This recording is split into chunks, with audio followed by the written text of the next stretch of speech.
శ్రీరామును బదిలీ చేసినది చట్టాన్ని తెచ్చి నీ కాళ్ళకాడ పెట్టలేదని ట్రాన్స్ఫర్ చేసినావు. ఆయనేమో చట్టాన్ని చేతులేకి తీసుకున్నాడని ట్రాన్స్ఫర్ చేసినావే, మరి ఈయనను ట్రాన్స్ఫర్ చేసేదానికి కారణం ఆ చట్టాన్ని తెచ్చి నీ కాళ్ళకాడ పెట్టలేదని. నేను పోలీస్ అధికారులు కూడా విజ్ఞప్తి చేస్తూ ఉన్నబ్బా మీ అందరికీ, మాకు తెలిసిన పౌరులు అనుకునే విధానం ప్రకారం వినయపూర్వకంగానే విజ్ఞప్తి చేస్తానా స్వామి మీకు. మీరేం బాధపడాల్సిన అవసరం లే.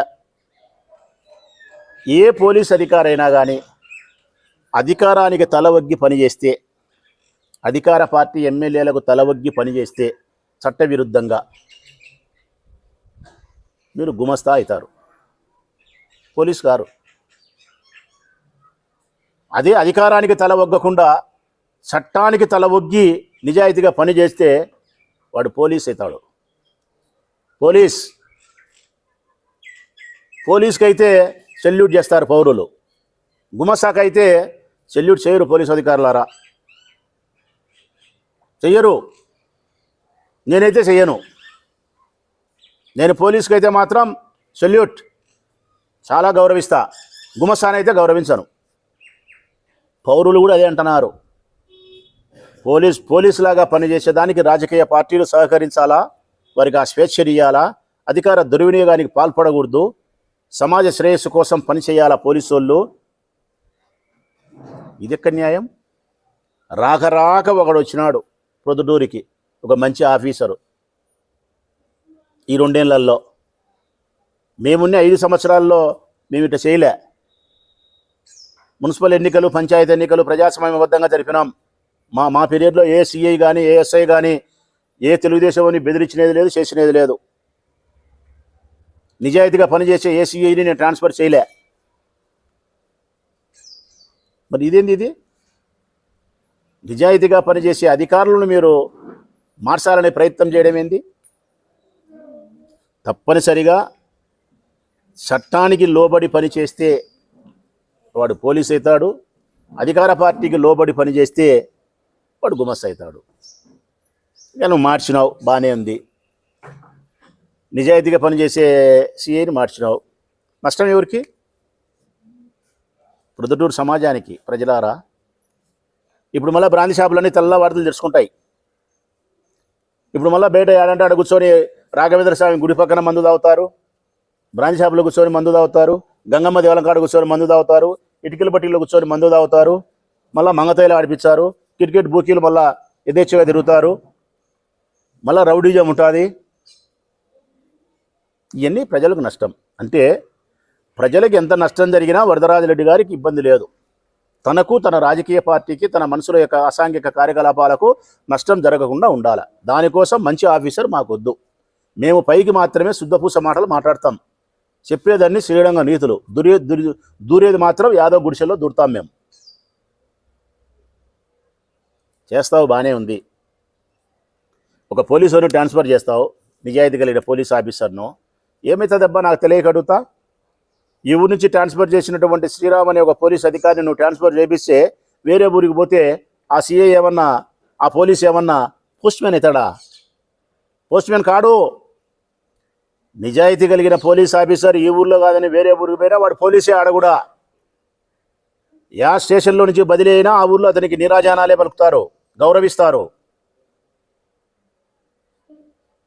నిజాయితీగా పనిచేసేవాడు ఏ ఊరికి పోయినా పోలీస్ అవుతాడు తప్ప పోస్ట్ మ్యాన్ కాడు. నిజాయితీగా లేకుండా అధికారాన్ని తలబొక్కి పనిచేసేవాడు యా ఊరికి పోయినా కానీ వాడు పోలీసు కాదు, గుమస్తానే అవుతాడు. నువ్వు పోలీసులు గుమస్తాలాగా మారుస్తున్నావు. పోలీసులు మీ సొంత పనులకు ఉపయోగించుకుంటున్నారు, మీ అసాంఘిక కార్యకలాపాలకు ఉపయోగించుకుంటున్నారు, పైకి మాత్రం నీతి మాటలు మాట్లాడుతున్నారు. ఈ ఊర్లో నేను అడుగుతా ఉన్నా పోలీస్ అధికారులను, ఈ ఊర్లో అక్రమ బియ్యం రవాణా జరగడం లేదా? నేను అడుగుతున్నా పోలీస్ అధికారులను. ఈ రాష్ట్రంలోనే అత్యంత ఎక్కువ స్థాయిలో అక్రమ బియ్యం రవాణా జరుగుతూ ఉండే ఊరు ఏదంటే ప్రొద్దుటూరు. ఈ 2 ఏళ్లలో విచ్చలవిడి. నేను ప్రతిసారి చెప్తానా, ఇది వరదరాజుడికి సంబంధించిన కౌన్సిలర్లే చేస్తున్నారని చెప్పినా. నేను కౌన్సిలర్ల పేర్లు కూడా చెప్పినా, 2 పేర్లు చెప్పినా. మటకా ఎవరు ఆడిపించేది చెప్పినా, మంగతయ్య చెప్పినా ఎవరు ఆడిపించేది వరదాడి మనుషుల పేర్లు, క్రికెట్ బూకీల పేర్లు చెప్పినా వరదాడి మనుషుల పేర్లు. ఇసుక ఎవరిదో లేదు చెప్పినా వరదాడి మనుషుల పేర్లు. ఇవన్నీ పోలీసు వాళ్ళకు తెలీదా? ఇవన్నీ అరికట్టినారా? అరికట్టరు. వరదరాజిరెడ్డి గారు తన మనుషులకు తన కొడుకు లెక్క సంపాదించుకోవాలి. ఈయనేమో పైకేమో ఆగిత్యంగా నిజాయితీగా పనిచేయంటాడు. వాళ్ళ కొడుకేమో మా వాళ్ళకు అసాంఘిక కార్యకలాపాలకు సహకరించు, నాకు లెక్క రావాలా వాళ్ళకు లెక్క రావాలా అంటాడు. అయిపోయింది ప్రొద్దుటూరు పట్టణ ప్రజలు కూడా తెలుసుకోవాల్సిన అవసరం ఉంది. మనం ఎవరికి ఓటేసినాం, ఎవరిని గెలిపించినాం, ఈ మనిషి చెప్పే నీతిపరమైన మాటలకు ఈయన చేసే చర్యలకు ఏదైనా పొంతన ఉందే. నేను అడిగే ప్రశ్న ఒకటే ఆయన్ను, నీవు లంచం తీసుకోకూడదని చెప్పి కంప్లైంట్ చేసినప్పుడు, లంచం తీసుకోకుండా ప్రభుత్వ ఉద్యోగి పని చేయాలని చెప్పి నువ్వు పటాల మీద ప్రమాణం చేయించినప్పుడు, ఈ అధికారి లంచం తీసుకోకుండా పని చేయొచ్చు అంటే ఎందుకు ట్రాన్స్ఫర్ చేయించినావు?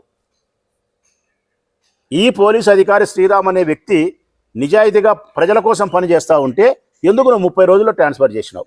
కారణం ఏంది? ఇది సోషల్ మీడియాలో నేను అడిగే ప్రశ్న కాదు. ఈ ప్రొద్దుటూరు పట్టణానికి సంబంధించిన పౌరులు ప్రశ్నిస్తున్నారు. సిఐ శ్రీరామ్ బదిలీ వెనక ఆంతర్యమేమి, ఎందుకు చేసినావని అడుగుతున్నారు. సోషల్ మీడియాలో వైరల్ అవుతుంది ఈ విషయం. రోజున సిగ్గు రోషం ఉండాలి కదా మనకు. దీనికి మళ్ళీ ప్రెస్ ముందుకు వచ్చి పనికిమాల మనుషులు పనికిమాల మాటలు మాట్లాడేది. మళ్ళా నిజాయితీ పరునివైతే నీవో నీ కొడుకో వచ్చి మాట్లాడాలా, చెప్పాలా. శ్రీరాములు ఎందుకు చేసినామో, ఏం తప్పో తిమ్మారెడ్డిని ట్రాన్స్ఫర్ చేయించినప్పుడు చెప్పినారు కదా, చట్టాన్ని తన చేతుల్లోకి తీసుకున్నాడు కాబట్టి మేము ట్రాన్స్ఫర్ చేయించినామని. మరి చట్టాన్ని ఇతను మా కాళ్ళకాడ పెట్టలేదు కాబట్టి ట్రాన్స్ఫర్ చేసినామని చెప్పండి. దానికి నేను చెప్పే సమాధానం అదే. అధికార పార్టీకి తల ఒగ్గితే పోలీసుడు గుమస్ అవుతాడు. నిజాయితీగా పనిచేసే ఊరికి పోయినా వాడు పోస్ట్ మ్యాన్ కాడు, పోలీసు అవుతాడు. రేపు మా పొద్దున మా ప్రభుత్వం వస్తుంది.